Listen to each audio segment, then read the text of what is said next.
Selamat siang semuanya. Selamat siang, Pak. Minta maaf, saya lupa info link Zoom ya untuk minggu ini, tapi sudah beres ya. Nanti saya segera akan sampaikan untuk yang pertemuan ketiga ke teman-teman semua. Baik, sorry.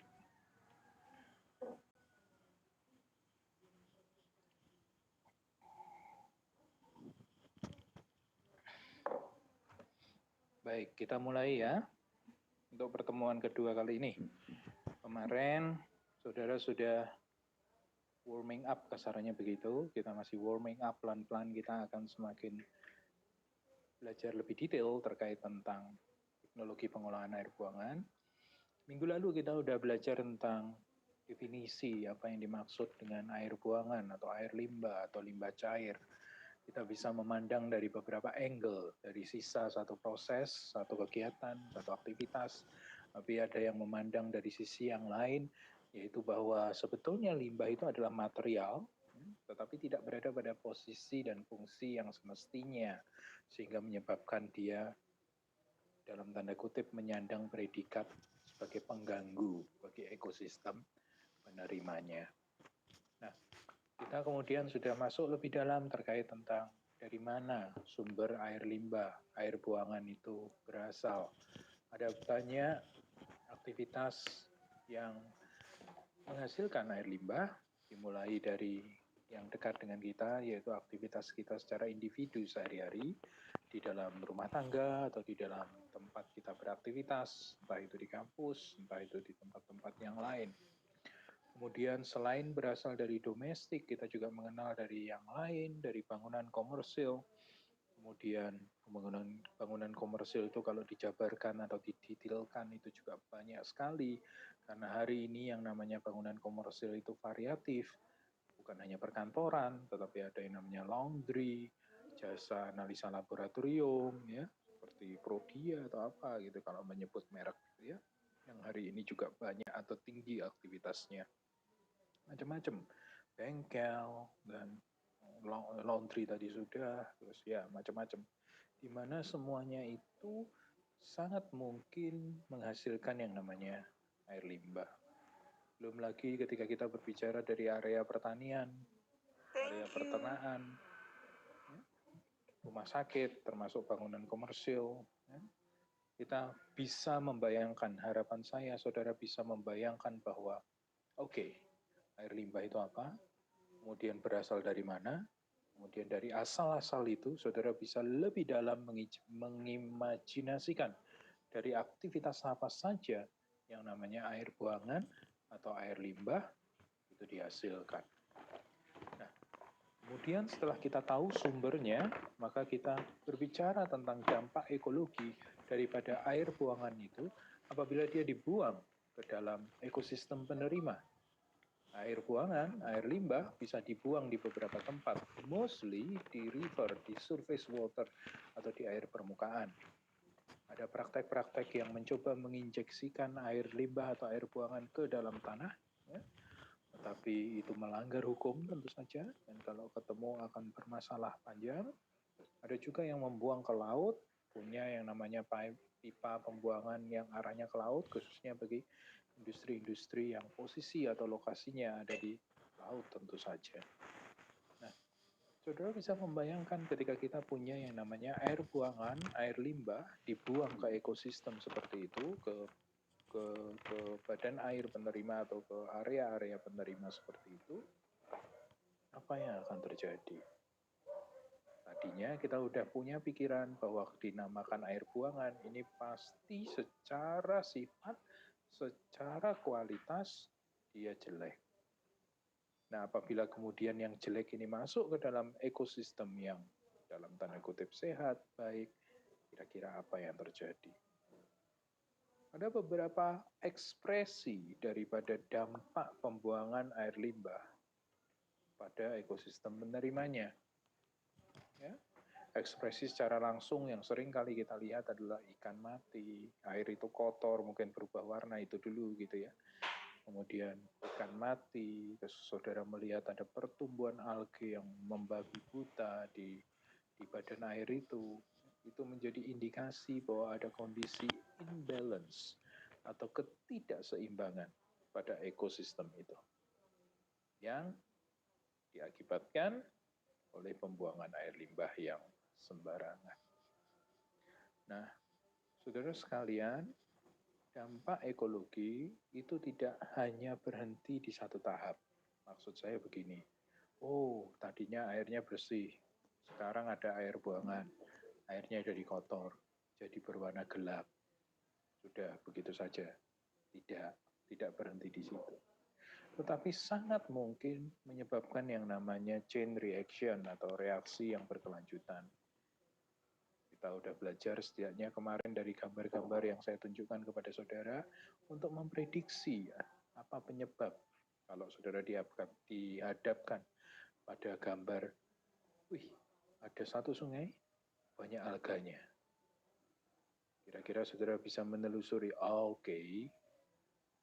kenapa kok ada alganya? Kenapa alga tumbuh? Berarti air limbah itu ada apanya. Ketika alga tumbuh, kemudian tidak berhenti pada pertumbuhannya banyak, tidak. Tapi ada tahapan proses berikutnya yang memperparah dampak ekologi itu.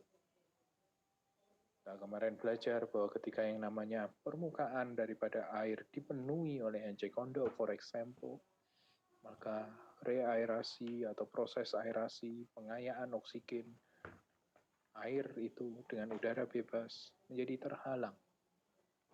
Kalau saudara keliling Surabaya, mungkin saudara menemui di beberapa tempat, kalau di depan Jagir Wonokromo ada plengsengan ada saudara tahu yang saya maksud plengsengannya? Biasanya yang namanya air mengalir itu dikondisikan, dikasih terjunan di beberapa titik. Tujuannya apa? Supaya dia kontak dengan udara bebas, terjadi aerasi, sehingga oksigen di dalam air itu kaya. Keberadaan oksigen di dalam air tentu penting, sebagaimana saudara juga tahu, ikan dan makhluk hidup di dalamnya, dalam air maksud saya, itu membutuhkan oksigen dalam kehidupannya. Nah, apabila yang namanya aerasi itu terhalang karena pertumbuhan ejek kondok yang menutupi permukaan sungai, maka kita bisa membayangkan pengayaan oksigen itu menjadi lebih terbatas. Belum lagi ketika kita berbicara siklus fotosintesa, di mana tanaman, saudara tahu, melakukan itu. Pada siang hari, dia mengambil CO2, mengeluarkan oksigen. Nah, apa-apa berarti bagus? Iya, bagus. Tapi namanya siklus, ada kondisi yang berkebalikan. Dan malam hari dia malah mengambil oksigen dan mengeluarkan CO2. Ya? Nah, apabila ini terjadi, sangat mungkin terjadi oksigen defisit yang sangat besar gapnya, sehingga bisa menyebabkan gangguan bagi kehidupan makhluk hidup di dalam badan air. Tuh, kita berbicara adanya alga gitu ya, sudah bisa tahu dari mana. Kita juga tahu ada limbah-limbah lain yang memberikan dampak ekologi dengan cara yang berbeda. Limbah yang mengandung senyawa organik tinggi, for example. Dia juga akan menyebabkan yang namanya oksigen consumption yang sangat rakus, penggunaan oksigen yang sangat tinggi, sangat rakus, karena senyawa organik terurai dan dalam penguraiannya dia membutuhkan oksigen. Dengan demikian, semakin banyak senyawa organik di dalam air limbah yang masuk ke sungai, maka kita bisa memperkirakan akan semakin banyak oksigen bebas di dalam air yang dipakai untuk proses penguraiannya. Jika itu terjadi, maka sekali lagi akan terjadi kondisi imbalance atau ketidakseimbangan di dalam ekosistem perairan dan berakhir pada kerusakan ekosistem. Kita belum berbicara tentang logam berat dan sebagainya. Kemarin terakhir saya menunjukkan kepada saudara tragedi Minamata, sebuah tragedi yang cukup famous. Saudara bisa cari informasinya lebih banyak di internet, tetapi singkatnya, yang namanya Minamata tragedi ini adalah satu kasus akibat pembuangan limbah cair yang mengandung merkuri, ya, di mana kemudian merkuri itu masuk di dalam food chain atau rantai makanan yang berujung pada masalah di organ tubuh manusia. Dan itu merupakan satu kasus yang besar di Jepang dan menjadi satu tanda peringatan bagi kita semua terkait tentang pentingnya pengolahan air buangan. Nah, saudara, saya harap punya background description seperti itu, sehingga ketika saudara lebih dalam, saudara tahu tujuannya. Kenapa? Karena ya seperti itu tadi, air buangan memberikan dampak ekologi yang sangat signifikan. Dan yang tidak bisa dihindari dengan semakin majunya zaman, makin meningkatnya dan bervariasinya kebutuhan manusia, aktivitas semakin banyak juga, dan jenis atau variasi daripada air limbah yang dihasilkan itu juga semakin banyak.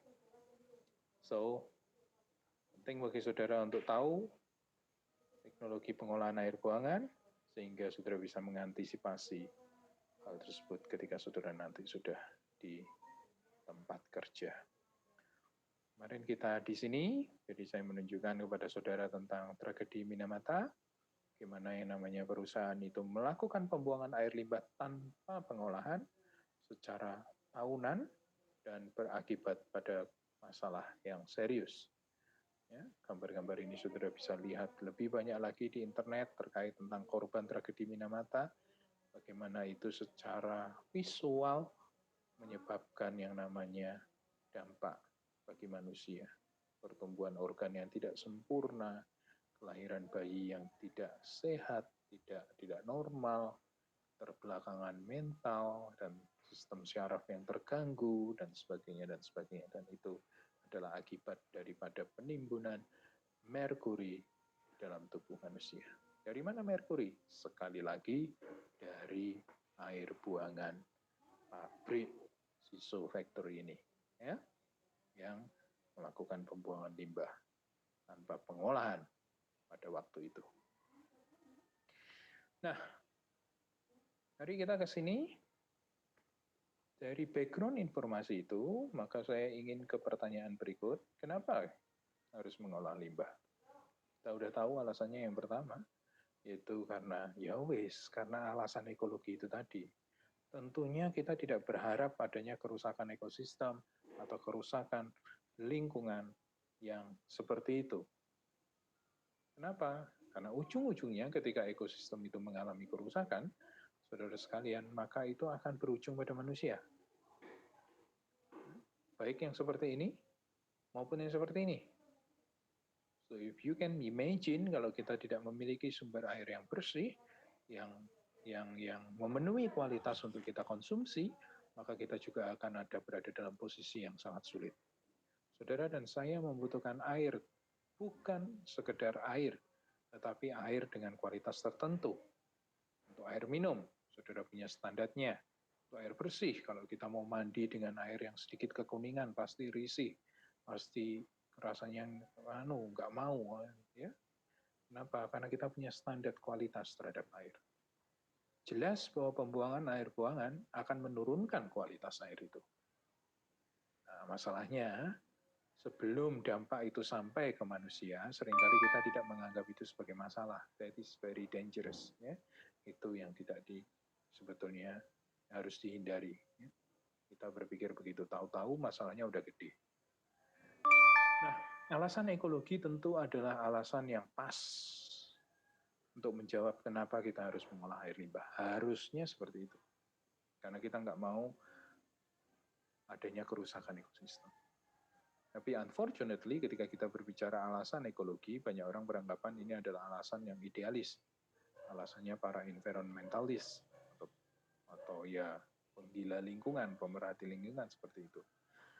Tidak salah, tetapi seharusnya itu alasan yang paling benar.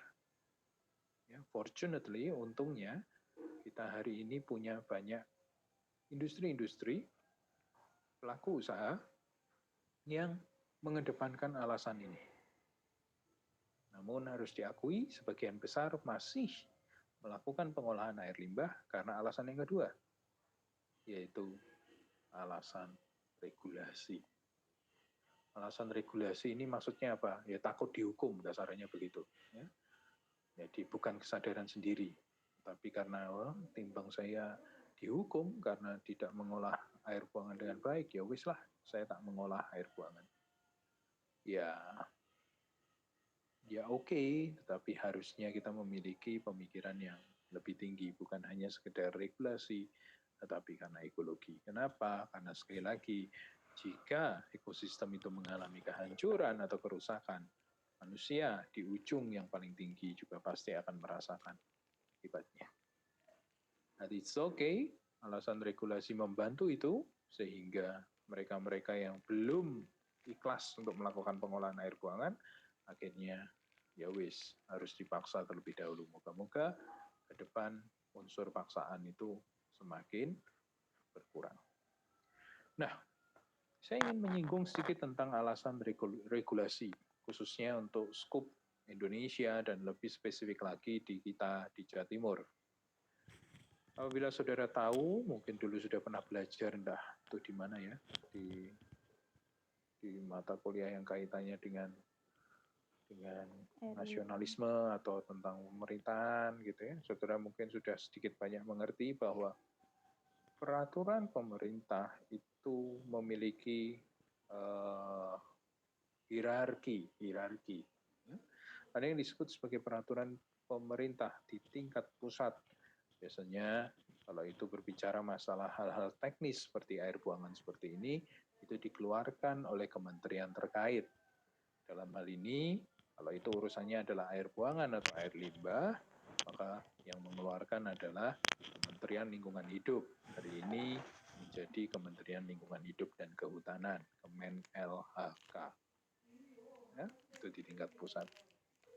Ada peraturan tentang air buangan di tingkat pusat itu ada. Ya. Nah, terus kemudian peraturan di tingkat pusat itu bisa diadopsi oleh peraturan di tingkat provinsi atau kabupaten kota. Di mana aturannya jelas, yaitu bahwa boleh mengadopsi, tetapi dengan kondisi tidak boleh melonggarkan atau membuat yang namanya peraturan itu menjadi lebih longgar. Itu tidak dikehendaki atau tidak diizinkan. Jadi contoh ini, peraturan di tingkat pusat dikeluarkan oleh Kemen-LHK terkait air buangan, diadopsi oleh peraturan di tingkat provinsi, dalam hal ini peraturan Gubernur Jawa Timur. Gubernur Jawa Timur akan mengacu peraturan pemerintah pusat itu dengan kondisi di mana peraturan yang dispesifikkan untuk provinsinya, yaitu Jawa Timur, batasan-batasannya tidak boleh lebih longgar dari yang sudah ditetapkan di tingkat pusat. Lebih ketat boleh enggak? Boleh.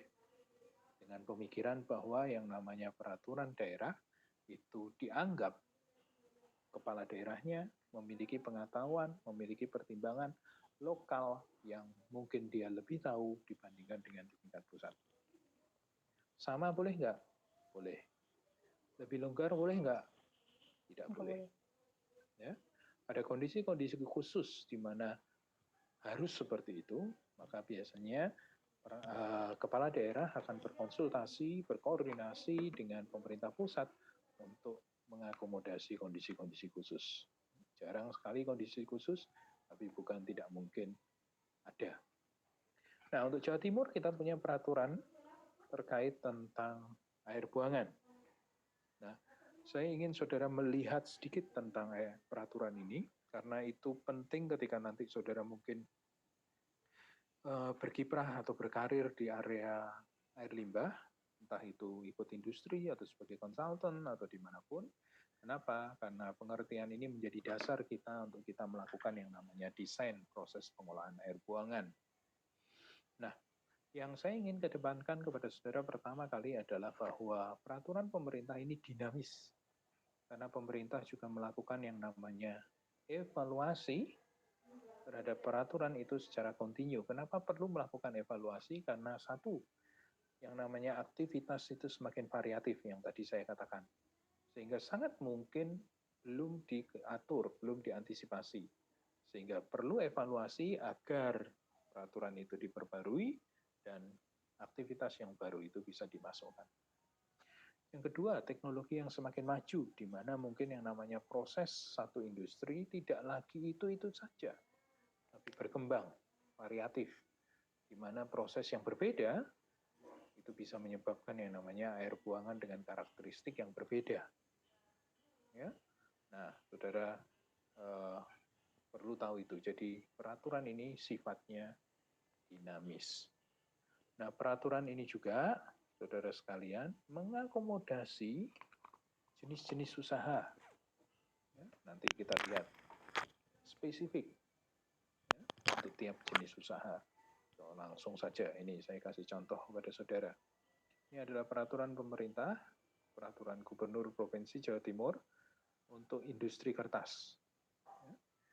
Jadi yang saya sebut sebagai spesifik adalah industri kertas. Jadi artinya peraturan ini berlaku bagi industri kertas. Untuk industri non kertas ya jangan mengacu yang ini, begitu ya. Di peraturan itu ada lampiran. Lampiran yang pertama itu adalah lampiran untuk industri organik dan turunannya.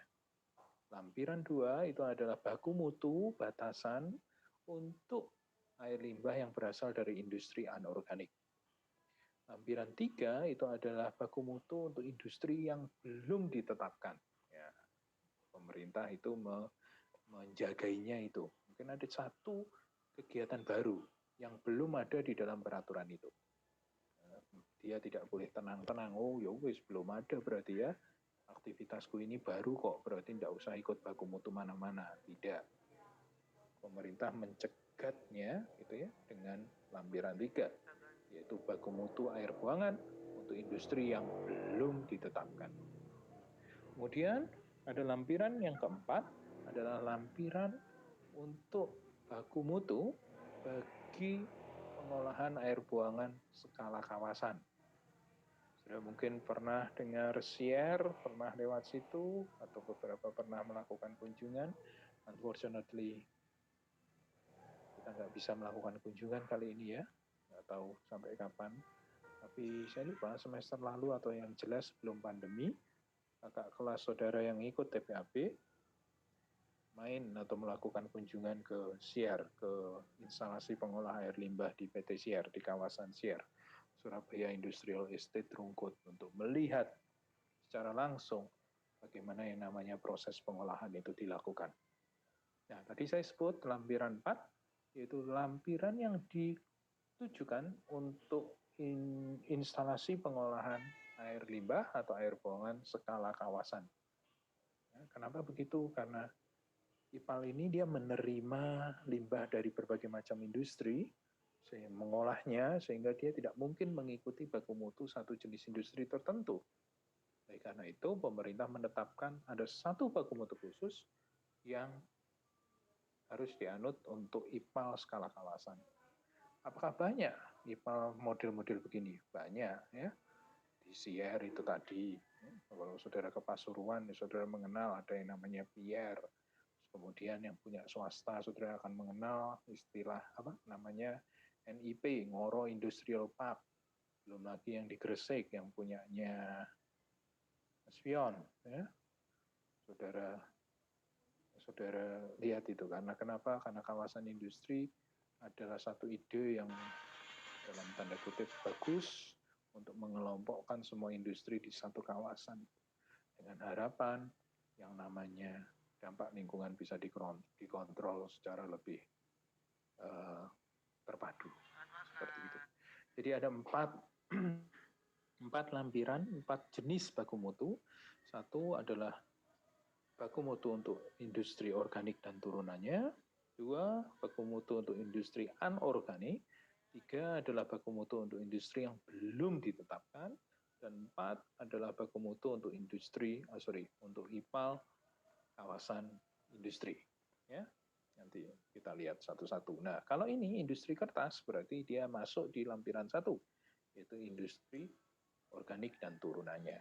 Nah, saya ingin sudah melihat, ini penting bagi kita untuk memahami, karena ini yang akan menjadi pagar bagi kita ketika kita nanti melakukan proses desain.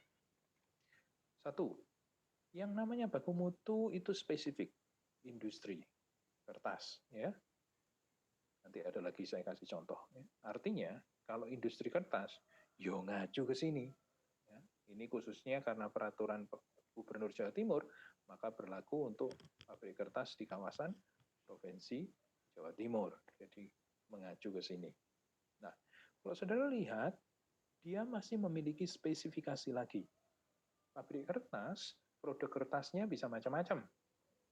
Bisa kertas halus, bisa kertas kasar, bisa kertas sigaret, bisa kertas lain yang dikelantang. Ya. Mereka, 4 produk ini memiliki nilai yang berbeda ketika kita berbicara batasan. Batasan atau yang masuk atau yang disebut sebagai baku mutu itu mengandung 2 hal atau melingkupi 2 hal. Yang pertama adalah batasan terkait kualitas, yang kedua adalah batasan terkait kuantitas. Ya, dan semuanya ini adalah batasan dalam arti maksimum. Di atas itu tidak diizinkan. Harus di bawah itu atau maksimal sama dengan nilai yang ditetapkan. Ya, sekali lagi, baku mutu itu mengandung 1, spesifik untuk jenis industri. 2, melingkupi yang namanya quantity dan quality. Ya, quantity dan quality dalam kondisi maksimum. Tidak boleh lebih dari itu, kecuali pH ya. Kalau pH itu in between atau range atau antara 6 sampai 9. 10 ya nggak boleh ya. 4 ya nggak boleh. Ya. Jadi 6 sampai 9 seperti itu. Nah, mari kita pelan-pelan memahami ini. Sudah lihat ini adalah volume yang tadi saya sebut sebagai quantity, batasan kuantitas.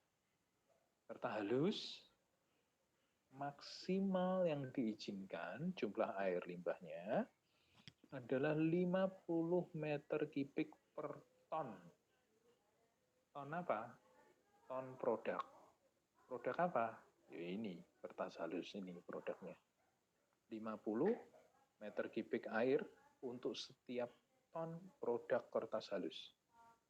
Artinya apabila saudara menghasilkan 1 ton kertas halus, tapi air limbah yang keluar dari prosesmu itu 55 meter kubik, itu tidak memenuhi baku mutu. Kenapa? Karena di atas nilai maksimum yang ditetapkan, yaitu 50 meter kubik. Kertas kasar, 40 meter kubik per ton produk kertas kasar ini. You can see the difference. Di sini juga kertas sigaret, 80 meter kubik per ton produk kertas sigaret. Mungkin saudara bertanya, Pak, kenapa untuk setiap jenis produk volume maksimum yang diizinkan itu berbeda? That's good question by the way, tapi yang tanya saya sendiri ya, berarti ya, saudara boleh menginterupsi saya, boleh tanya nanti yang lain. Kenapa demikian? Menurut saudara kenapa? Kenapa volume maksimum untuk setiap jenis produk, dalam hal ini kita masih berbicara kertas, kok bisa beda ya? Yang kertas halus maksimum 50, kertas kasar 40, kertas sigaret 80, oh ini ada satu lagi, kertas lain yang dikelantang itu maksimum 35. What do you think? Kenapa? Apa yang menyebabkan perbedaan itu? Kenapa pemerintah menetapkan nilai yang berbeda terkait volume maksimum yang diizinkan untuk 4 produk kertas yang berbeda ini? Yang bisa menjawab mendapat tiket liburan di rumah masing-masing. Ayo, giliranmu ngomong. Kenapa?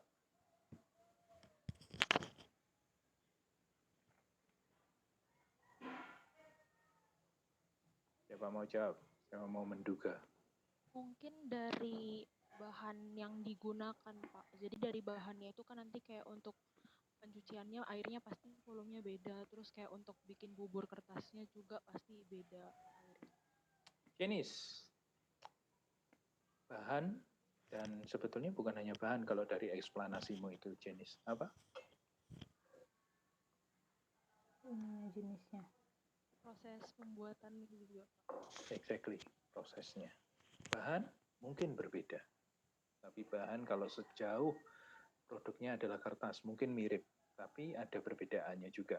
Sebagai contoh ya, kalau saudara masih, ya mungkin sekarang jarang ya, orang tua saudara mau berlangganan koran, for example, terus kemudian setelah sekian waktu koran itu kan sudah nggak dibaca, menumpuk, dan kemudian dirombengkan gitu, ada yang terima. Yang terima itu dulu mungkin saudara tidak mengalami ya, dulu masih dipakai sebagai alternatif untuk bungkus nasi pecel kita ini. Tapi sekarang semuanya pakai kertas coklat ya, kalau untuk makanan. Tapi tetap laku karena dia akan dikirim ke pabrik kertas untuk kemudian dibubur kembali. Nah, kertas koran itu dipakai untuk industri kertas tertentu, tidak bisa untuk kertas sigaret. Tapi biasanya larinya adalah ke kertas halus atau ke kertas yang dikelantang. Jadi ada perbedaan bahan baku. Yang kedua, bisa jadi karena ada perbedaan proses. That's true, apa yang dikatakan Janice itu. Ya. Jadi perbedaan proses bisa menyebabkan perbedaan jumlah pemakaian air. Nah, saudara lihat pemerintah ini melakukan studi. Jadi tidak serta-merta menetapkan angka dan angka. Tapi mereka melihat. Dari melihat, mereka kemudian menetapkan. That's true, apa yang dikatakan Janice. Untuk seru, saya rasa kita mainkan, Janice bisa catat, kamu dapat 1 poin untuk nanti di UTS bisa ditambahkan, punya buku bank sendiri masing-masing ya, kalian. Kalau nanti ada pertanyaan-pertanyaan itu, saudara menjawab, saudara bisa dapat poin itu nanti bisa ditambahkan di nilai UTS saudara. So for example, you have final mark untuk UTS saudara 70, maka saya punya tabungan 2 Pak, di 70 plus 2 jadi 72 nilai akhirmu. Oke, nilai pertama untuk TPAB jatuh ke Janice. Oke, thank you for the answer. Berikutnya saya move dari quantity ke quality. Kalau saudara lihat, kualitas yang diaplikasikan untuk produk atau industri kertas itu ada berapa di sini?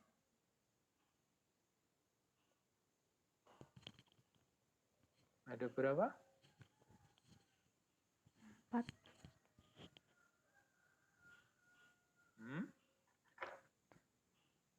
Untuk kualitas, ada berapa kondisi yang harus diikuti oleh pabrik kertas ini?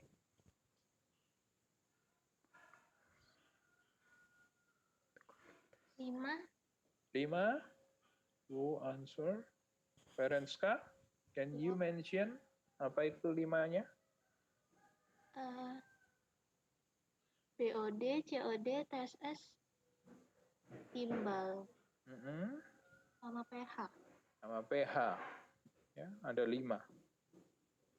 Yang menjadi batasan kualitas, baku mutu kualitas. BOD, COD, TSS, PB, dan pH. Pertanyaan saya ke saudara semua, apakah untuk menentukan kualitas air limbah apapun itu, 5 parameter ini saja yang biasanya dilakukan? Untuk mengetahui air itu baik apa tidak, apakah biasanya kita hanya mengaplikasikan 5 parameter ini? Yes or no? Enggak, Pak. No, Ferenska.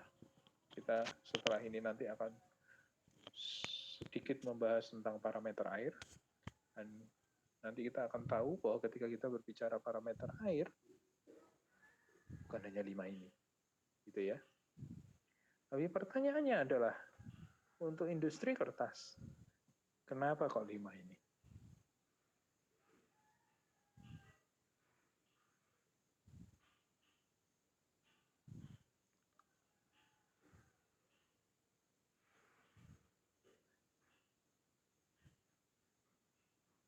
Kenapa kok 5 ini?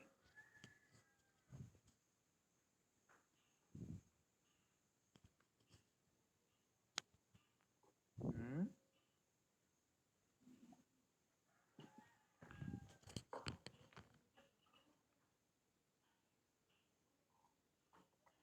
Kenapa kok 5 itu?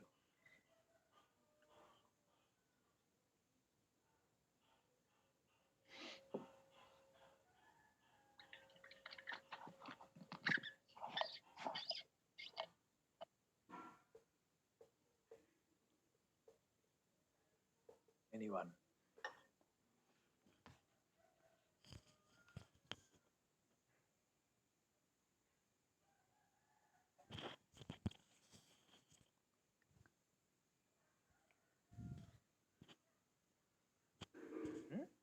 Tidak ada yang mencoba? Sekali lagi. Mungkin karena industri kertas nggak terlalu banyak bahan penambahnya mungkin Pak. Nggak aneh-aneh gitu maksudnya. Nggak aneh-aneh. Oke. Nggak aneh-aneh ini di tengah-tengah, betul. Saya bisa menangkap maksudnya. Ya, tapi mungkin yang lebih pas untuk mengekspresikan apa ya?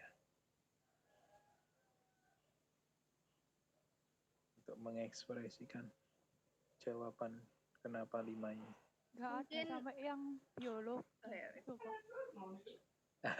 Nina, no problem. Sebelum siapa tadi? Ferenska juga ya? Please. Nggak ada yang sampai butuh parameter biologi gitu, Pak. Jadi cuman COD, pH. Oke. Jadi tidak sampai butuh parameter biologi, dalam arti parameter biologi itu apa sih? Keberadaan bakteri gitu di dalam airnya ya? Iya. Iya. Tapi tetap pertanyaannya, kenapa? Mungkin yang Yes. dinilai dari limbah yang dihasilkan tuh yang dinilai yang wajib untuk kita awasi itu lebih ke 5 parameter ini. Oke. Itu yang paling berpengaruh ke lingkungannya Lingkungan. nanti. Oke, paling berpengaruh itu berarti didekati dari apanya? Kenapa kok mereka tahu 5 ini yang paling berpengaruh?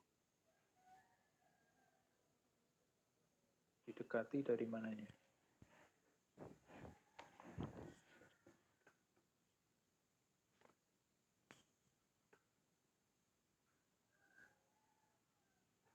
Saudara menuju ke sana.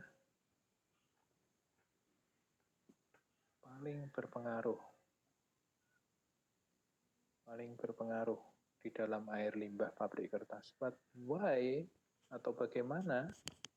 Mungkin kan sebelumnya kan mereka kayak ada penelitian gitu. Jadi kayak waktu mereka coba buang air limbahnya, terus ternyata kayak timbal pH itu mempengaruhi untuk kehidupan ekosistem di perairan gitu. Jadi mereka harus lebih mengontrol untuk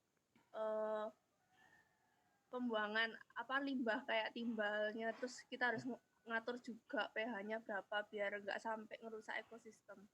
Oke, kita lanjut brainstorming terus ya, sampai saya membangun pemahaman saudara. Apakah harus menunggu air limbah itu keluar dulu? Tidak bisakah mereka memprediksi sehingga keluar bahwa 5 parameter ini adalah parameter yang penting untuk diukur dan dimonitor?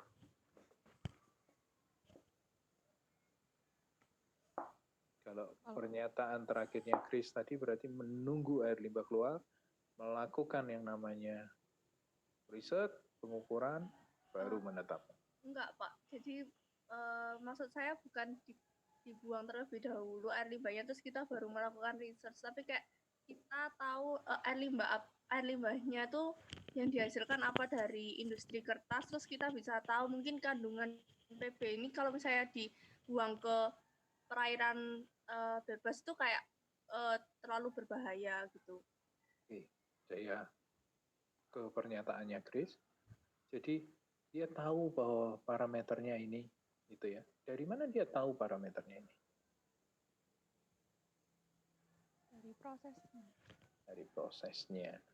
Jawaban sama, Chris dan Jenis tadi. Dari prosesnya. Selain dari prosesnya,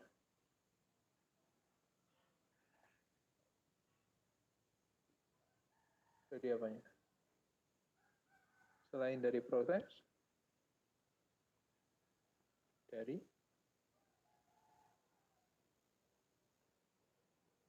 Nina. Bahan bakunya mungkin Pak Yes, yang toh. pakai. Cost dari bahan bakunya, toh. Ya, dari bahan bakunya. Ya, dari bahan baku dan dari proses. Dia bisa memprediksi. For example, kalau saudara adalah perusahaan roti,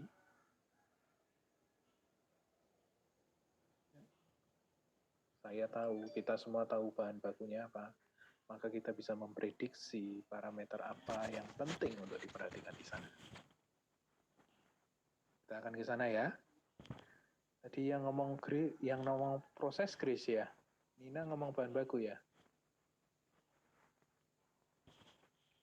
Masing-masing 0,5. Oke, catat di buku tabungannya. Oke, so industri kertas. Mari kelanjutannya.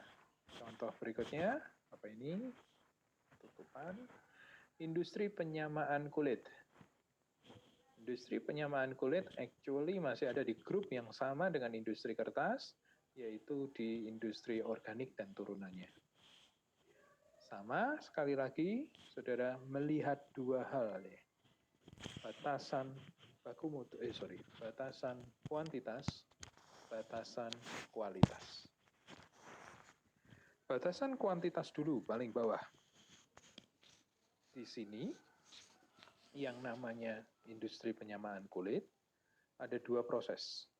Proses menggunakan krom, ini adalah proses penyamaan kulit yang paling lama umurnya, masih menjadi pilihan utama, unfortunately, tapi lebih dangerous, lebih berbahaya air limbahnya. Terus kemudian beberapa tahun terakhir dikembangkan proses penyamaan dengan menggunakan daun-daunan.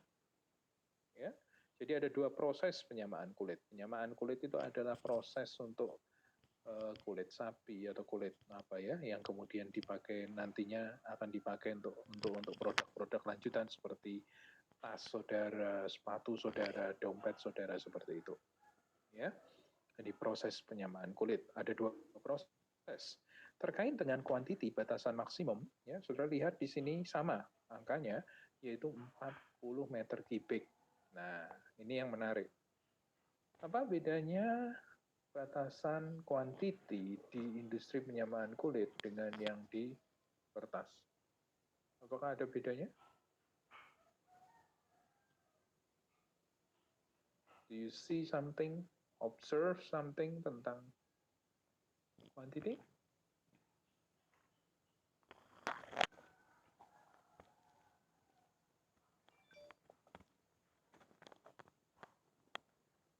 Lihat nggak? Apa bedanya?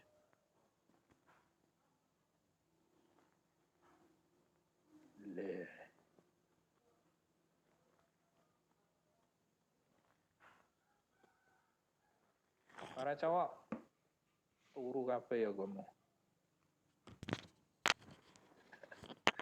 Michael Noah, apa yang kamu lihat? Saudara, kalau mahasiswa ini ternyata lebih ringan ya.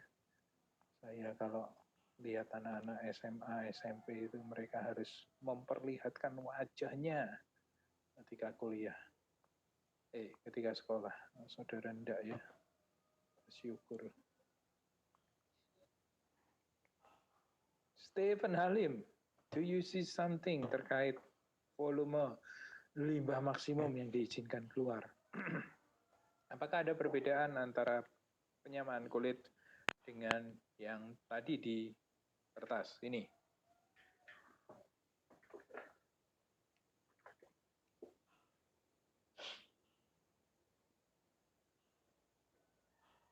No. Potudio.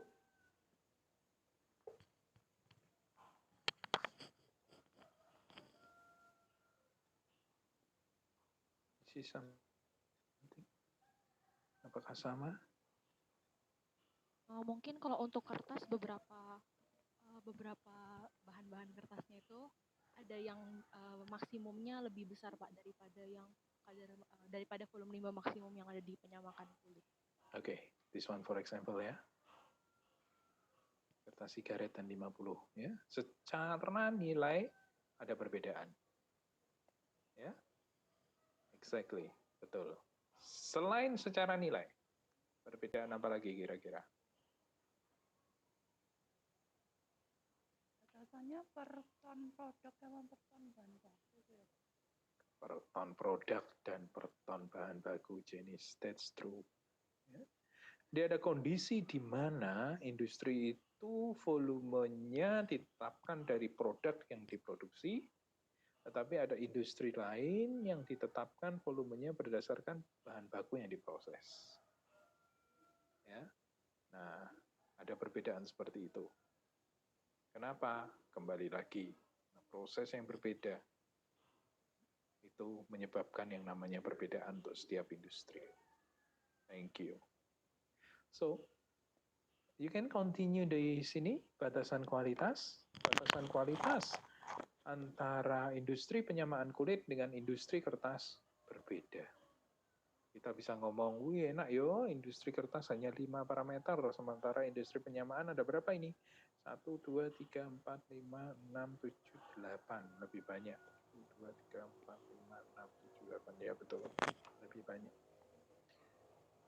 Sekali lagi, penetapan parameter tentu tidak asal-asalan, tetapi betul-betul dengan mengamati bahan baku dan proses yang dipakai di dalam industri tersebut. Di mana kemudian ditetapkan parameter-parameter kunci ini yang menjadi pencemar utama ketika air limbah itu dibuang ke badan air penerima. Let's see. Yang lain, masih industri organik. Ini saudara senang makan mungkin. Industri pengalengan atau pengolahan ikan. Sudah menemui produknya di supermarket ya, sarden dan sebagainya itu, ikan-ikan dalam kaleng. Nih. Actually, proses atau aktivitas pemrosesan ikan bukan hanya pengalengan, tapi bisa jadi ada cold storage di sana, sehingga dikatakan lebih dari satu jenis kegiatan. Apa yang dimaksud dengan cold storage? Ada penyimpanan bahan baku dalam skala besar, karena sering ini khususnya untuk pengolah ikan yang bahan bakunya import. Ya, mungkin tah import? Mungkin. Bukankah negara Indonesia negara kepulauan? Iya, tapi yang namanya ikan mobile, yang namanya ikan itu berpindah-pindah, mengikuti arus daripada laut juga. Ya, ditentukan oleh banyak faktor. Keberadaan apa itu namanya coral reef atau terumbu karang juga dan sebagainya dan sebagainya. Sehingga apabila dia mendapatkan bahan baku import, biasanya dia harus simpan terlebih dahulu di dalam satu cold storage, dan ketika mau melakukan pemrosesan dia melakukan yang namanya decanting atau pencairan. Nah, pencairan itulah yang kemudian juga akhirnya masuk kategori sebagai air limbah. Dan ini yang ketiga adalah industri perikanan dengan IPAL terpusat. Maksudnya apa? Jika saudara ada di satu kawasan, ada 5, 10, atau berapa industri perikanan berdiri di sana, dan mereka bersama-sama mendirikan atau difasilitasi dengan satu IPAL yang menerima limbah dari 5 atau 10 industri tersebut, maka IPAL itu mengikuti bagian yang ini. Kalau yang ini adalah industri single. Ikan, satu industri swasta, ya. Kalau ini lebih dari satu kegiatan, bukan hanya pengalengan, tetapi mungkin pembuatan tepungnya juga, ya, cold storage, ya juga di situ. Sudah lihat, volume air limbah yang ditetapkan juga per ton bahan baku ikan, dalam hal ini 5 meter kubik per ton bahan baku ikan. Ya, itu yang ditetapkan. Sementara ketika kita berbicara parameter, maka this is parameter. pH, TSS, sulfida, amonia, klor bebas, BOD, COD, minyak, dan lemak dengan nilai-nilai yang bisa jadi berbeda. Ya, berbeda. Ya, ada yang berbeda. Sebagai contoh, ini dia. Minyak di pengalengan ikan 6,5, di sini 15, di sini 10. BOD sama BOD, di sini lebih ketat, pengalengan ikan 75. Dan klor bebas, ya, amonia 5, sulfida 1, ya. TSS 30 sama semua, pH sama semua. Seperti itu. Ini untuk industri pengalengan ikan, pengolahan ikan. Baku mutu yang ditetapkan ini. Industri pengolahan rumput laut, saya ambil contoh kok organik semua ya. Ini parameter kualitasnya, BOD, COD, TSS, amonia, klor bebas, dan pH. Kemudian volume limbah cairnya, ini gede ini ya, 500 meter kubik per ton produk. Ini skala besar. Apa? Air limbahnya. Kenapa? Ya sekali lagi karena untuk industri-industri itu dilakukan pengamatan terlebih dulu dan industri ini di dalam prosesnya memang sangat membutuhkan banyak air. Oleh karena itu ditetapkannya lebih tinggi. Ya, seperti itu. Terus, nah ini juga organik juga, mie dan kerupuk. Ya. Kalau untuk mie, ini dia kuantitas maksimumnya 2 kubik per ton produk, kerupuk 4 kubik per ton produk. Sementara kualitasnya ada 5, hampir sama dengan industri kertas tadi. It's not really the same, but similar. Minyak lemak tidak ada di kertas, diganti dengan PB, tetapi di industri ini ada. Ini adalah batasan-batasan maksimumnya. Oke, seperti itu. Nah, oke. Ada berapa sih? 1, 2, 3, 4, 5. Oke, nanti untuk permainan nanti aja di akhir ya. Jadi, saudara sekalian, itu adalah baku mutu peraturan pemerintah yang mengatur baku mutu. Baku mutu itu batas maksimum yang diizinkan. Sekali lagi, dia melingkupi 2 hal, yaitu quantity dan quality. Quantity jelas diekspresikan dalam bentuk banyaknya air limbah yang diizinkan untuk dibuang, biasanya dikaitkan dengan produk yang dihasilkan atau bahan baku, jumlah produk yang dihasilkan atau jumlah bahan baku yang dipakai. Ketika kita berbicara kualitas, diekspresikan dalam bentuk parameter-parameter air, di mana parameter-parameter air itu variasi. Juga sama tergantung daripada bahan baku dan proses yang dipakai. Sehingga untuk setiap industri bisa jadi parameternya spesifik, tidak sama. Mungkin ada yang hampir sama, tapi tidak sama persis. Mungkin ada yang sama persis juga. Ya. Ada yang tidak. Ini kebetulan yang kita lihat adalah berbeda. Kenapa demikian? Karena proses industrinya berbeda, bahan baku yang dipakai berbeda. Kontaminan atau pengotor yang ada di dalam air limbah tentu saja berbeda, karena biasanya berhubungan dengan bahan baku dan proses itu tadi. Jadi kita main-main untuk akhir kuliah ini terkait baku mutu, tapi saya lanjutkan dulu ke konsep pengolahan. Nah, ketika kita berbicara konsep pengolahan, kita sudah beranjak pada satu pengertian. Ya, bahwa yang namanya air buangan itu harus diolah. Kenapa? Karena kalau tidak diolah, kontaminan yang ada di dalam air buangan itu bisa menyebabkan masalah bagi ekosistem penerimanya. Nah, masalah itu akan berujung pada manusia pula. Ya. Singkat, cepat atau lambat akan ke manusia pun, sehingga harus diolah. Nah, kemudian setelah kita agree bahwa yes, air buangan sebelum dibuang, air limbah sebelum dibuang ke ekosistem harus diolah, maka pertanyaan berikutnya adalah bagaimana menentukan sistem pengolahan yang tepat? Yang pertama, sejauh mana pengolahan itu harus dilakukan? Atau apa yang menjadi target daripada pengolahan? Itu Itu juga pertanyaan berikutnya. Nah, tentu ini pertanyaan yang penting untuk dijawab sebelum kemudian saudara menetapkan unit-unit pengolahan apa saja yang nanti kita libatkan di dalam pengolahan yang nanti akan kita pelajari. But you have to understand and you get the answer of this question. Ya, supaya ketika kita menetapkan unit pengolahan itu tidak asal berambiang tapi ada patokannya. Nah, bagaimana itu? Ini. Ketika kita mengolah air buangan, sebetulnya kita sedang mau melakukan shifting atau mengkonversi dari yang bawah ke yang atas. Dari yang bawah itu adalah apa tuh yang bawah itu? Kualitas air limbah yang dihasilkan dari proses. Keluar limbah itu kan jelek mestinya, begitu ya.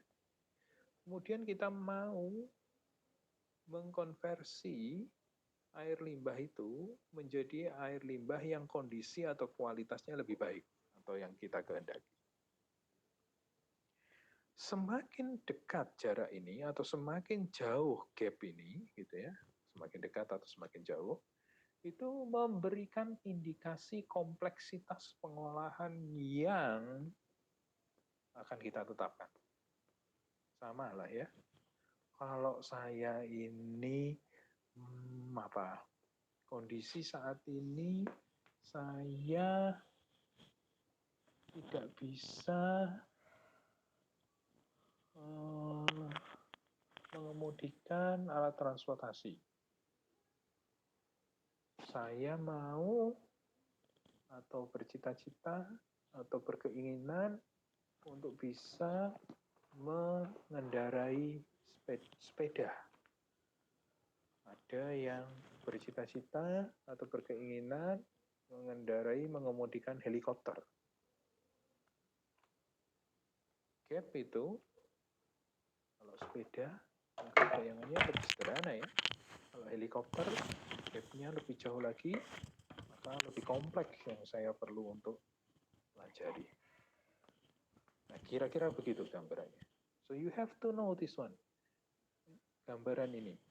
Untuk itu, adalah penting untuk saudara mengetahui kondisi awal daripada air limbahmu, dan adalah penting untuk mengetahui kondisi akhir atau kualitas akhir yang saudara kehendaki setelah saudara melakukan pengolahan dari unit pengolahan yang nanti saudara tetapkan. Nah, pertanyaannya sekarang buat saudara, yang ini dulu. Dari mana atau bagaimana saya bisa mengetahui kondisi saat ini atau kualitas air limbah dari prosesnya dihasilkan?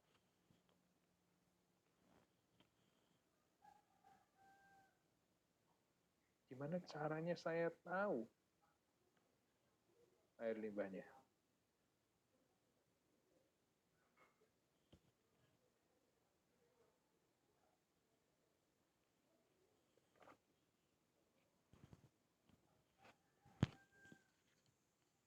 Maksud saya sampai ke kuantifikasi tentu saja ya, tidak sekedar tahu kualitas itu ditetapkan oleh parameter apa saja, tetapi sampai ke kuantitatifnya. Bagaimana saudara tahu? Apa yang saudara lakukan untuk mengetahui kualitas air limbah yang dihasilkan dari satu proses industri?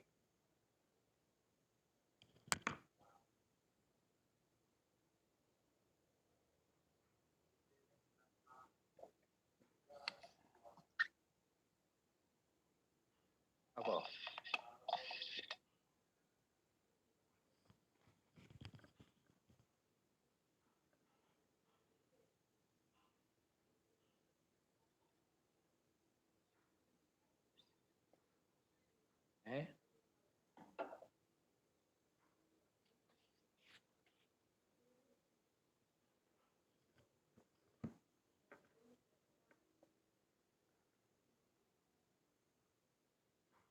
Dengan tes lab mungkin, Pak.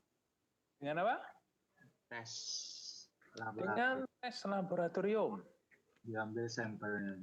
Mengambil sampel dari proses itu, terus kemudian melakukan analisa laboratorium, untuk mengetahui kualitas air limbahnya. Begitu ya, Ferdi? Iya, Pak. Nah,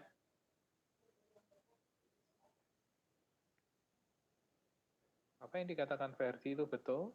Jadi saudara harus melakukan analisa laboratorium untuk mengetahui kualitas air limbah. Kualitas air limbah yang dihasilkan dari proses industri itu. Pertanyaan lebih lanjut. Kualitas air limbahnya parameter yang dianalisa yang bagaimana? Yang sama dengan, yang sejenis dengan kondisi yang diinginkan.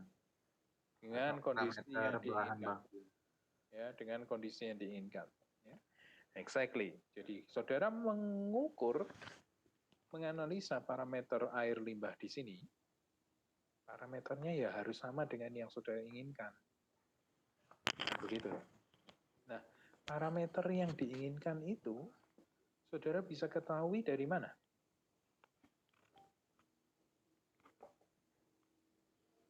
Dari kebijakan. Dari kebijakan, dari baku mutu, ya. Dari kebijakan, dari baku mutu. That's true. Itu pola pikirnya. So, ketika saudara deal dengan satu industri, adalah sangat penting untuk mengetahui baku mutu yang relevan untuk industri tersebut. Sebelum kemudian saudara mendesain unit pengolahan untuk air buangan dari industri itu. Saudara cek di baku mutu, apakah industri ini masuk, entah itu di lampiran 1 atau lampiran 2. Atau, belum ada ternyata di lampiran 1, 2, dia masuk di lampiran 3. Ya. Setelah saudara tahu baku mutu yang relevan dengan tipe industri itu, maka saudara melakukan pengukuran, analisa terhadap air limbah yang dihasilkan dari proses produksinya. Ketika kita berbicara analisa, itu kuantitatif. Jadi for example, jika itu adalah industri kerupuk, ya, maka ini yang harus saudara ketahui. Tapi kuantitatif, saudara harus tahu berapa konsentrasinya. Seperti itu yang dimaksud di sini. Terus kemudian, kondisi yang diinginkan. Mana kondisi yang diinginkan? Jelas ya, yang sesuai dengan baku mutu yang diizinkan.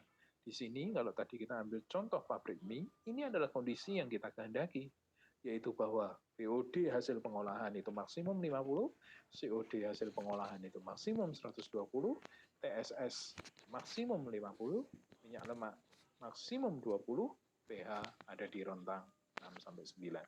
Nilai-nilai ini untuk pabrik mie adalah kondisi yang kita kehendaki. Nah, ketika saudara mendapatkan hasil analisa laboratorium, saudara mendapatkan angka-angkanya. So you check the gap. Kalau POD yang diizinkan tadi adalah 50, yang keluar dari industri, proses berapa? 600 ya Pak. Ya, jadi 600 harus jadi 50 atau di bawah 50. COD-nya berapa? 1.300 ya Pak. 1.300 harus jadi 120 atau maksimum 120 atau di bawahnya. Begitu seterusnya. Pola pikir itu saudara harus miliki. Itu yang saudara harus lakukan pertama kali ketika saudara deal dengan industri ketika akan mendesain unit pengolahan air buangan. You check parameter yang sesuai dengan baku mutu yang ditetapkan. Jadi jangan sampai, kualitas air limbah awal gimana? You cek pakai apa parameter? Sembarang, udah cekan amonianya piro, cekan sulfidanya piro, padahal pabrik mie di sini tidak ada. Ya mungkin berguna, tetapi tidak tepat. Karena yang ditetapkan oleh peraturan ya ini. Dan itulah yang menjadi pagar kita ketika kita melakukan desain. Ya, Ferdi nyelengi satu poin. Nah, mengetahui karakter air limbah adalah keharusan.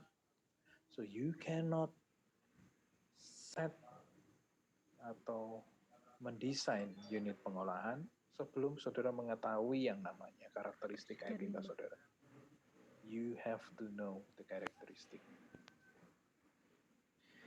Dari mana mengetahui karakteristik air limbah? Sebetulnya kita bisa melakukan dugaan.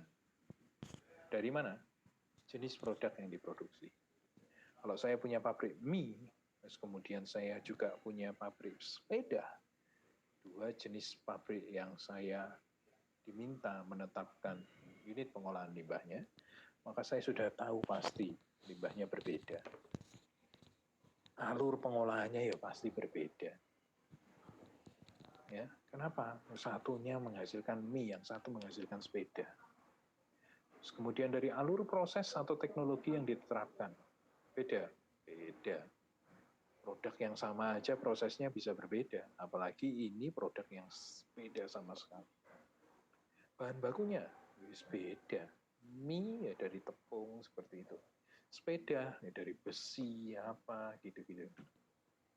Menghasilkan hal yang sama enggak? Yo, kira-kira beda seperti itu. Ya, saudara sekalian. So you can check, you can estimate the characteristic of the wastewater. Tapi estimasi itu belum kuantifikasi. Karena kalau kuantitatif harus lari ke laboratorium. Nah, ini dia. Sedikit saya menyinggung tentang karakteristik air limbah, walaupun kita udah nyicil tadi di depan ketika kita udah berkenalan dengan baku mutu. Karakteristik air limbah itu dibedakan ketiga parameter, yaitu grup parameter fisika, grup parameter kimia, dan grup parameter biologi. Grup parameter fisika biasanya ini, warna, bau, rasa, temperatur itu biasanya belong to physical characteristic. Padatan, khususnya padatan tersuspensi itu masuk di dalam grup ini.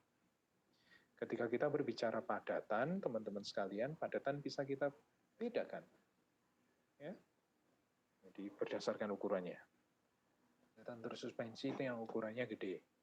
Yang menengah masuk dalam grup koloid. Sementara padatan yang tidak kelihatan bisa didekati dengan TDS, total dissolved solid.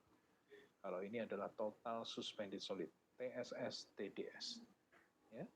Kalau TSS, padatan, biasanya di karakteristik fisika. Saudara tahu ini. Ya, itu yang masuk dalam grup karakteristik fisika. Apakah ini bisa dikuantifikasi? Oh, tentu. Bisa. Ya, tentu bisa. Ada alumni atau kakak kelas saudara kerja di kayak Essence gitu ya. Dia sekolah lanjut di area ini. Membawi dan merasa. Dia memiliki kekuatan di area itu. Ini apa ya, sebutannya ilmu lanjutannya organoleptik atau apa gitu, saya lupa. Dia membedakan. Beda gula sedikit aja dia bisa. Mungkin kalau saya gitu sulit gitu ya. Karena tidak punya kemampuan sampai sesensitif itu. Tapi ada orang-orang yang punya. Dan itu ada ukurannya. Yang ini lebih mudah, padatan tersuspensi. Saya rasa saudara melakukannya juga, saya nggak tahu. Ini mudah dilakukan. Warna juga ada, pakai spektrum, temperatur jelas, pakai termometer, itu bisa dikuantifikasi. Karakteristik kimia itu lebih complicated. Yang termasuk di dalamnya adalah logam berat. Logam berat itu sendiri banyak, ya, Ag, CD, dan seterusnya. Terus bisa berbicara alkalinitas. Ya. Alkalinitas ini juga bisa diukur, dikuantifikasi.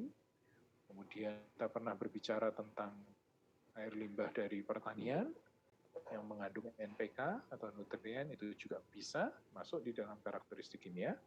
Dan senyawa organik yang biasa diukur dengan parameter COD dan POD.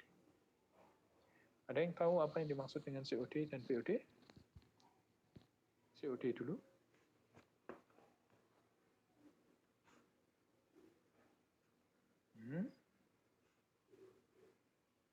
Anyone? Ayo loh, saya mau kelas ini aktif loh.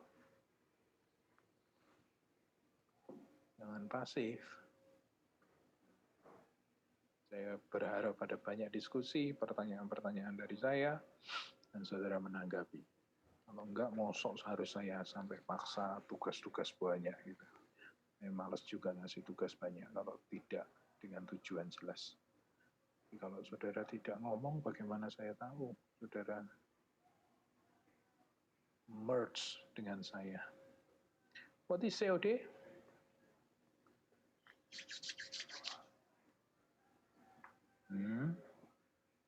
Chemical oxygen demand. Chemical oxygen demand, Grace. Betul? Apa itu POD?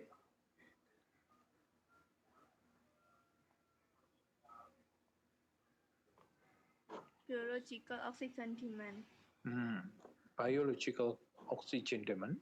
Ya, banyak orang ngomong begitu, tetapi terminologi resmi atau yang lebih banyak disetujui di area. Apa suruh jelaskan definisinya juga, Pak? Boleh dong. Ya, saya mau ke sana juga. BOD disebut juga biochemical oxygen demand. Kenapa kok bio? Nah, sekarang coba tadi yang ngomong Hengga. Definisinya apa? Boleh dijelaskan selain Ya, singkatannya? Kalau BOD itu jumlah oksigen yang diperlukan untuk misalnya bakteri untuk mendekomposisi komponen tersebut di dalam air. Itu kalau apa? Itu kalau apa, Hingga? Yang kamu dikomposisi oleh bakteri dalam air, Pak. Jumlah oksigennya butuh berapa? Ya. Yang BOD. Oke, yang BOD. Can you repeat again? Jumlah oksigen yang dibutuhkan oleh bakteri atau apa? Untuk apa? Untuk mendekomposisi. Enggak, sorry.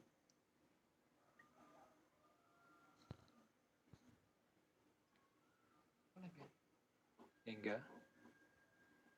Bisa diulangi lagi hingga BOD definisinya? Oh iya, Pak. Jumlah oksigen yang dibutuhkan oleh bakteri untuk mendekomposisi komponen di dalam air. BOD. Komponen organik tadi. Komponen organik di dalam air. Saya simpan. Thank you. COD. Apa definisinya?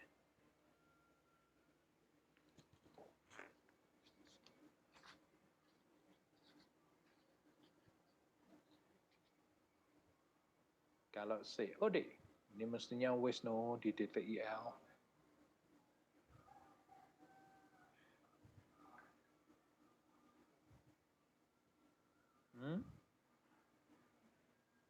Kalau COD itu jumlah oksigen yang dibutuhkan untuk menguraikan unsur zat organik pencemar yang ada di dalam air secara kimia. Secara kimia, oke. Secara kimia. Ya, secara kimia kata Chris. Jadi yang satu secara kimia, yang satu dengan bakteri atau dengan biologi. Seperti yang Hengga katakan. Betul. Saya akan memberi komentar lebih lanjut, tapi saya bertanya dulu lagi. Mana nilai yang lebih besar? COD atau BOD?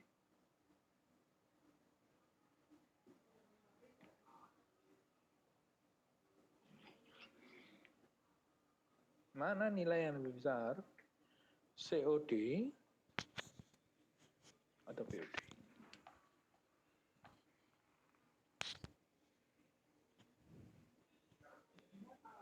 COD, Pak. COD lebih besar, Chris. Why?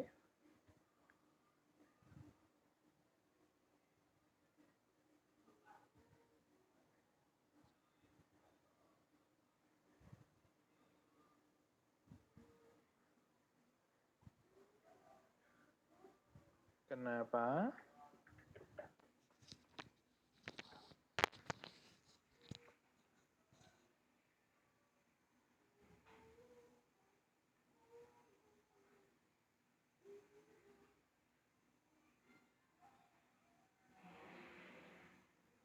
Karena kalau BOD itu kan cuma terpengaruh sama jumlah TSS-nya aja sama jumlah zat organiknya yang ada di dalam air. Kalau COD itu dipengaruhi sama seluruh kayak yang mempengaruhi air itu kotor gitu. Hampir, tapi belum ke sana. Tapi apakah semuanya setuju bahwa COD nilainya selalu lebih besar dari BOD? Itu dulu. Kalau yang setuju, beri emoticon, jempol di masing-masingnya. Yang setuju nilai COD selalu lebih besar daripada BOD, beri emoticon jempol. Jessica Hengga, Rosalia Haris.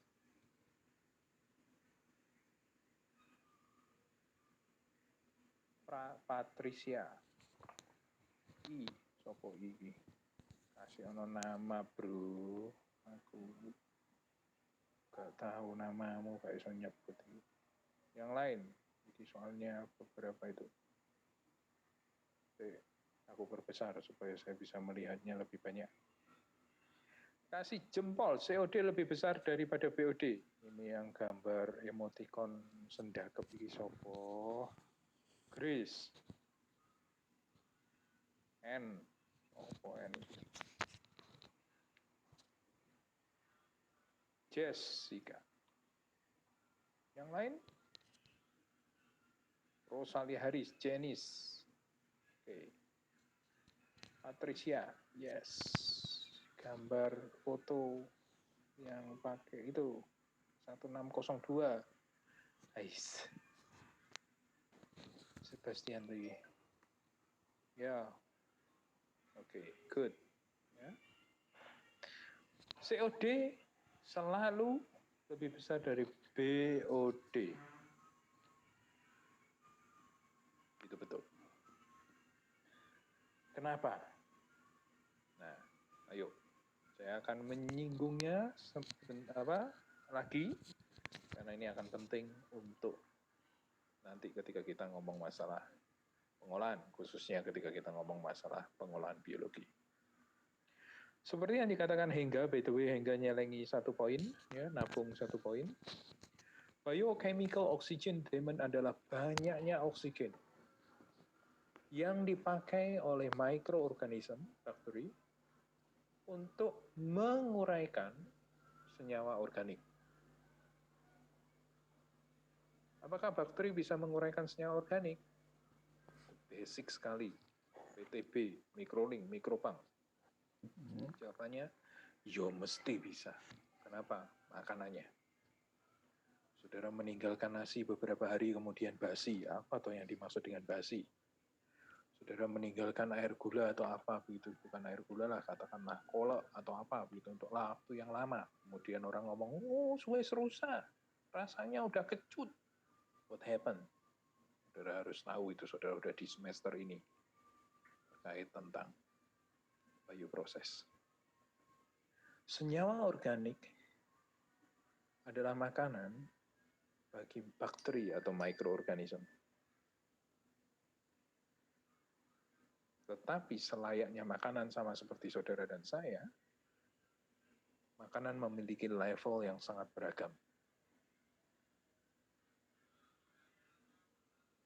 Kalau saudara lihat orang yang di rumah sakit, di opname, yang dia sukar mengalami masalah saluran pencernaan atau saluran makanannya, biasanya dia harus makan bubur.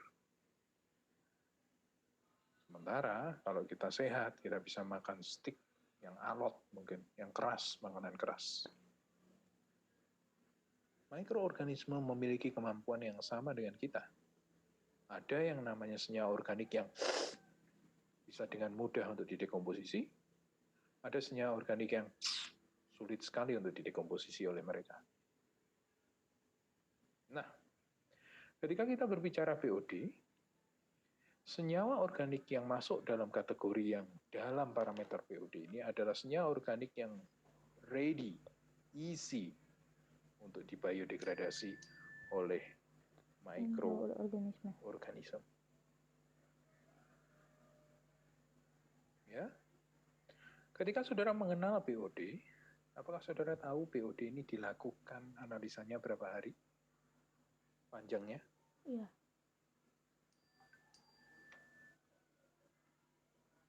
Saudara tahu?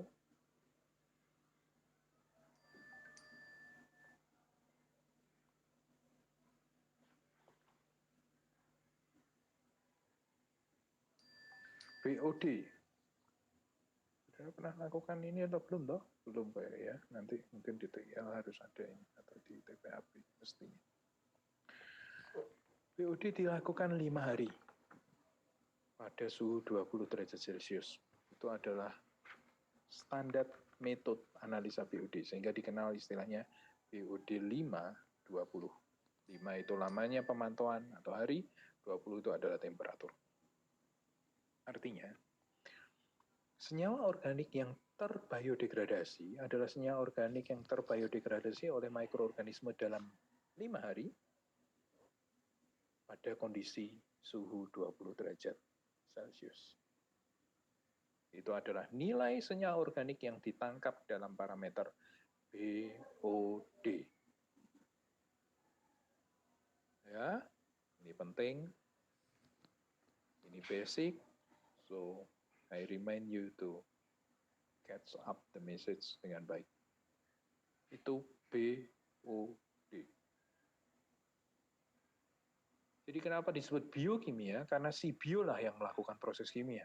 Bio dalam hal ini adalah mikroorganisme, dia melakukan yang namanya reaksi redoks di situ, sehingga proses konversi itu terjadi, penguraian senyawa organik.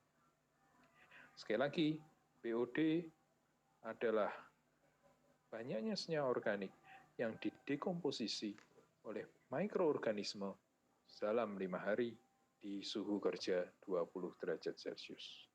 Loh, tadi kata hingga oksigen, ya. Karena banyaknya senyawa organik yang didekomposisi itu linear atau berkorelasi dengan banyaknya oksigen yang dikonsumsi oleh mikroorganisme. Sehingga didekatilah pengukurannya dengan dissolved oksigen. Semakin drop DO-nya, itu menandakan semakin banyaknya senyawa organik yang dibiodegradasi oleh mikroorganisme.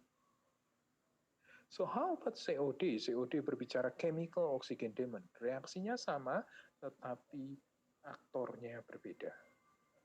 Di COD yang melakukan bukan mikroorganisme, tidak ada keterlibatan mikroorganisme di dalam analisa COD, tetapi yang melakukan adalah oksidator kuat, dalam hal ini adalah kalium permanganat. Nah, di COD, semua senyawa organik, bukan hanya yang mudah dibiodegradasi dalam 5 hari 20 derajat Celcius itu, tetapi yang lebih keras, butuh waktu lebih lama, itu ditangkap oleh oksidoktor kuat itu. Sehingga banyaknya O yang terlibat dalam reaksi redok, itu adalah indikasi banyaknya senyawa organik yang ada di dalam air buangan itu. Oleh sebab itu, COD memiliki nilai yang selalu lebih besar dari BOD. Dua parameter ini memberikan kepada kita informasi yang sama pentingnya. Nanti kita akan kupas ketika kita berbicara khususnya di pengolahan air limbah secara biologi. So, saudara harus mengerti itu. Ya, harus ingat selalu apa itu COD, BOD. Ini ada di karakteristik kimia. Ya. Sementara biologi tadi udah sempat disinggung di awal sekali, itu berbicara masalah keberadaan bakteri atau mikroorganisme di dalam air limbah. Kalau saudara lihat di baku mutu yang saya jadikan contoh, unfortunately saya picking up yang tidak komplit, mungkin nanti saya kompletin begitu ya. Ada beberapa industri atau beberapa aktivitas yang ada indikator bionya. Tidak semua, tetapi ada. Kenapa demikian? Ya karena dia memiliki parameter atau kontaminan seperti itu di dalam air limbahnya. Contoh, rumah sakit biasanya ada di situ. Nah, saudara, ini adalah karakteristik air limbah. Bisa kita dekati dengan 3 parameter fisika, kimia, dan biologi, di mana masing-masing ini mungkin tidak hanya ini, begitu ya, secara kimia, secara fisika yang mostly ini, yang kemudian itu diterjemahkan di dalam baku mutu, seperti itu. So, ini tadi, POD 5. Kenapa 5? Kalau saya tanya lagi, saudara harus mampu menjelaskan dengan baik. COD, TSS ini suspended solid, minyak lemak, pH, itu ada tadi. Saudara bisa kemudian melihat, oke, ini parameter apa? Kimia, oh ini fisika, oh ini kimia, oh ini fisika, dan sebagainya. Ya, ini yang tadi saya nggak singgung, tapi ada klor bebas, N, turunannya dalam bentuk NH3, itu juga ada di situ. Ya, nah, saudara cek. Oke, nah, by the way, saya rasa saya berhenti sampai di situ hari ini, tetapi saya mau minggu depan kita awali kuliah kita dengan short presentation dari saudara tentang dugaan atau menelusuri parameter. Ini ada berapa ini? 1, 2, 3, 4, 5. Sementara saudara peserta kuliahnya ada 21. Ya. Nah, 5 dibagi 20 per kelompok 4. Saya tetapkan dari tampilan Zoom saya. Saudara catat ya. Masing-masing, kalau nggak nyatet, ya wis gitu, harus nyatet loh ya. Jadi tampilan saya, grup 1, Jessica, Graciela, Michael Noah, dan Grace Vita.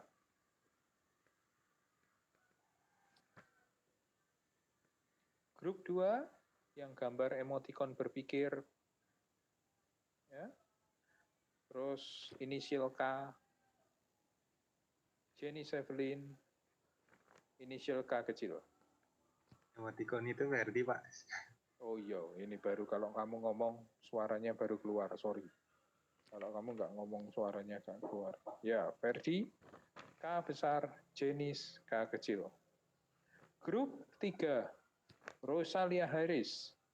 Aduh, yang gambar gelap ini siapa ya? Aku nggak. N besar, Michael Stepp. Itu grup 4. Grup 5, ada fotonya, pakai jas alma mater, tapi saya nggak bisa melihat namamu. Putudio, Patricia Paraga, Stephen Halim. Itu grup 5. Loh, kok Ciake? Sementara contoh saya 5. Saya diketawain Bu Tuani. Terus, Grup 4, Pak. oh tadi masih sampai grup 4 ya? Stephen Halim ini grup 4 ya? Iya, Pak. Oke, berarti grup 5, 1602, 18033. Terus 1602, 18030, ini Ferenska ini ya. Ini SH, ini siapa ini? Terus inisial A besar. Terus inisial I besar. Terus inisial H besar. Itu grup 5. Terus ya. Apa yang saudara lakukan?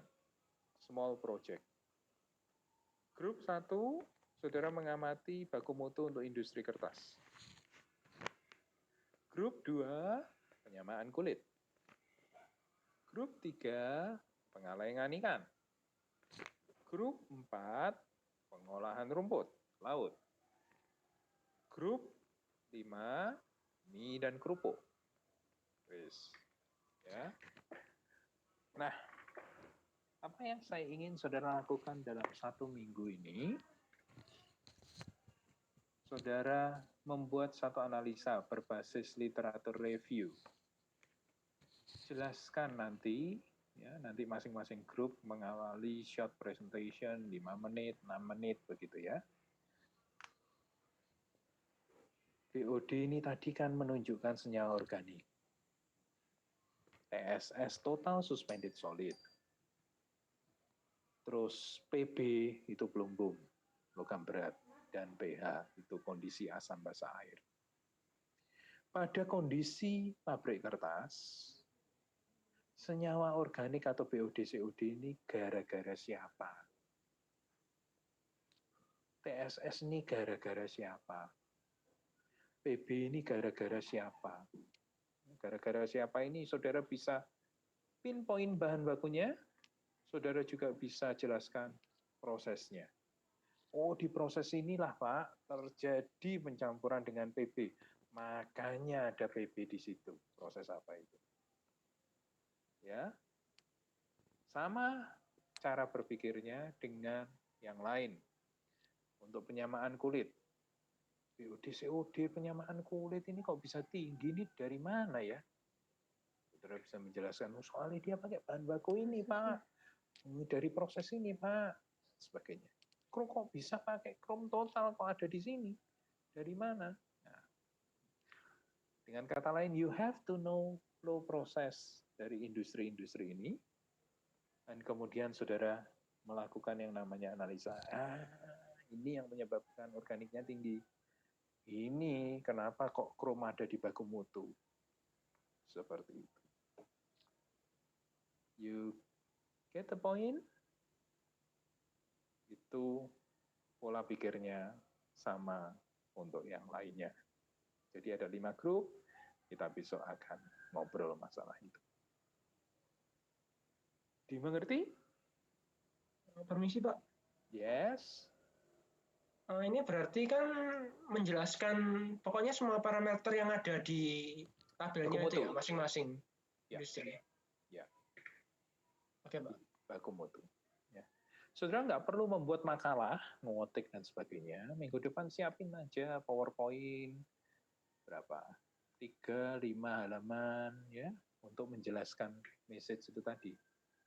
Ini loh Pak, kenapa kok BOD itu? Karena di proses ini ada itu, ini seperti itu. Oke? Ya, latihan untuk kita mengidentifikasi air limbah di industri. Oke, hari ini saya banyak ngomong, saudara. Yang lain tidak ngomong, nanti masing-masing tak suruh ngomong kapan-kapan lo ya. Terima kasih untuk hari ini. So show up your face untuk kita berfoto bersama.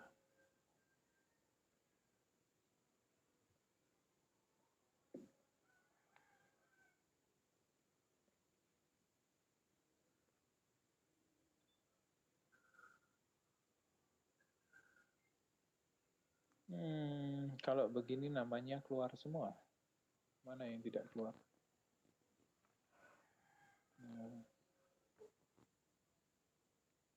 Itu hingga K kecil, K besar ya loh. Kenny mesti salah satunya.